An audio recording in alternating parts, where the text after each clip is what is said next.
Don't tell people what you know. Right. Keep them poor. But, unfortunately, the poor will always be amongst us because it starts up here. It's in their words, and the words become flesh. But when they say, I can't afford it or I can't do that, they become what they say. And I made so many people, I can't afford it. You think I'm made of money? My PhD dad, he says, what do you think I am, made of money? I can't afford that. And my rich dad would say, that's why he's poor. Poor people say, I can't afford it, I can't do that, I don't have time. Because it's an escape. It's an escape, you know what I mean? It's easy to say, I can't afford it. Oh, I'm too tired. Oh, I can't go to the gym. When you could go to the gym, but no, I can't. Truth is, I'm just too lazy to go to the gym. A question opens the mind, a statement closes the mind. See, when you say, I can't afford it, your mind shuts down, and you become what you say. But the thing is that we become creatures of our own habits. And until we break the habit, we don't change. Poverty is passed on. It's taught in your families. And middle class is taught in families. And so the people right now who are sitting at home, who are struggling financially or worried about money or unhappy, they may be making a lot of money, but unhappy with what they're doing, it was probably taught to you. Your superego was taught, get a job, work hard, or you'll never be rich, or the rich are evil, or whatever. If you're poor, you'll always be poor. Just like most pro athletes, they make millions of dollars, and 65% are bankrupt 5 years later. It's because they come from poor families.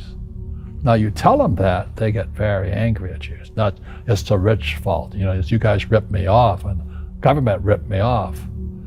But unfortunately, it's passed down genetically. That's the frightening thing. We've got to change what we teach our kids. So I remember raising my hand when I was 9 years old, talking to my fourth grade teacher, and I said, when am I going to learn about money? She says, the love of money is the root of all evil. We don't teach money at school. I said, why not? And she couldn't answer me, and she got very flustered. She says, go ask your father. He's my boss. So my father was the head of education, PhD, all that stuff. I go home and ask him, I said, why don't we learn about money in school? And he looked at me and says, because the government doesn't let us teach that subject. The government tells us what we can teach and what we can't teach. And I thought that was strange. And I said, but aren't we going to school to learn about money? He says, no, your job is to get a job. I said, but you get a job to earn money. He goes, no, you're supposed to just get a job. I went, no. Isn't the purpose of a job to earn money? He goes, you're correct. I said, so why don't I just learn about money? I can skip the job part, And he got flustered and he said, look, if you want to learn about money, why don't you ask your best friend's father about money?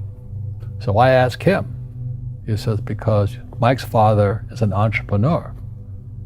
And I said, what are you? He says, I'm an employee. I'm a government employee.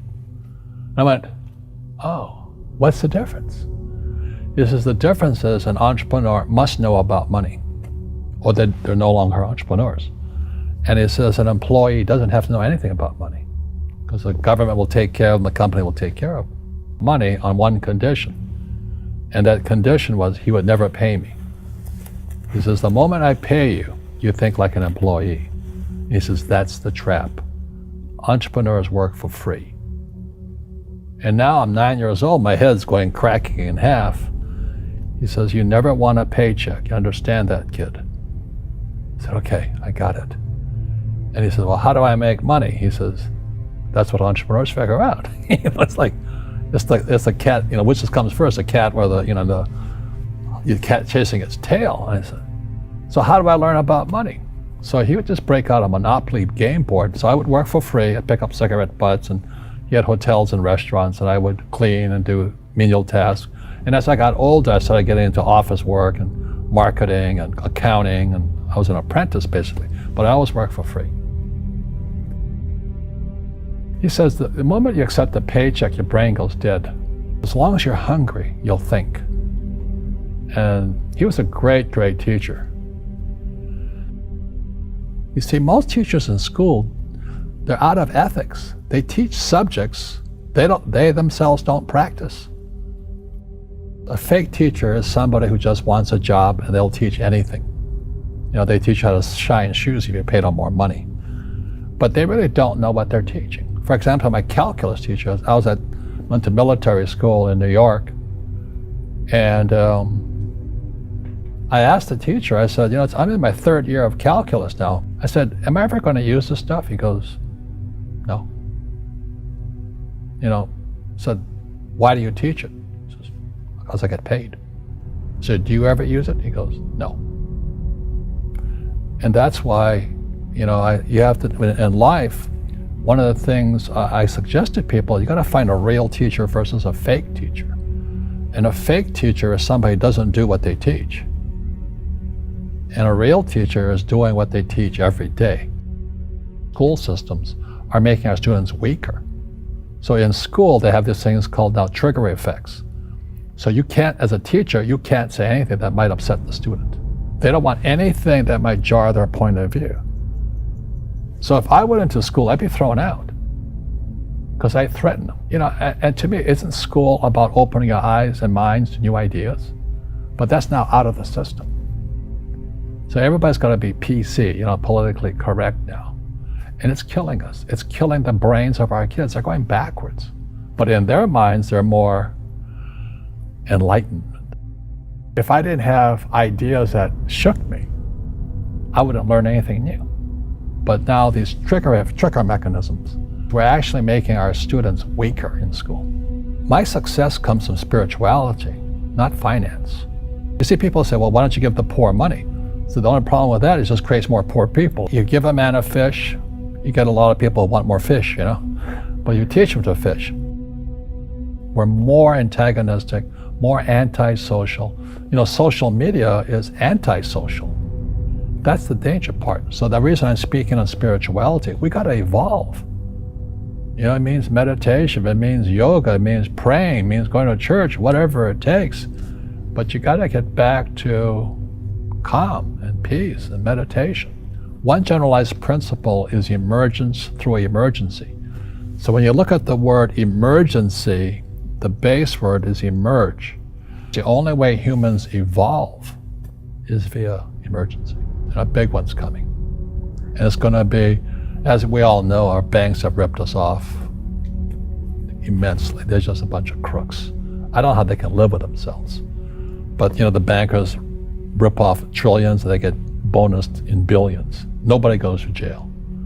That's the sickness of our society. So that's why I write about financial education. It's almost like self-defense. It's almost like taking judo against our own government and our own banking systems and Wall Street. People who are afraid of making mistakes, like they teach in school, they don't ever grow. Because spirituality is there's good and there's bad, there's right and there's wrong, there's up and there's down. Most people only want to be right, they only want to be positive. Well, you can't have that. That's not reality. Every time I failed, it was like, good. I said, okay, what have I learned? And the average person, the reason they're poor is they haven't failed. They play it so safe. They haven't made any mistakes like they taught in school. That means they don't learn anything. That's why the school system's actually fundamentally corrupt. It's anti-education. Don't make mistakes and don't ask for help. And if I didn't ask for help, I have my accountants, my attorneys, my bankers, and all that. I go into business like a rugby team.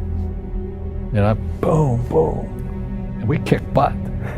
But the average guy is standing there, oh, I'm an A student, I'm going to do this all on myself, and a bunch of rugby players run you over, and you go, well, they're not playing fair. You're playing stupid. You should have a team. You should have accountants, attorneys, and bankers, and all that stuff. But that's not the game I want to play. I said, then don't play the game. So what I say to young people is, you find your game.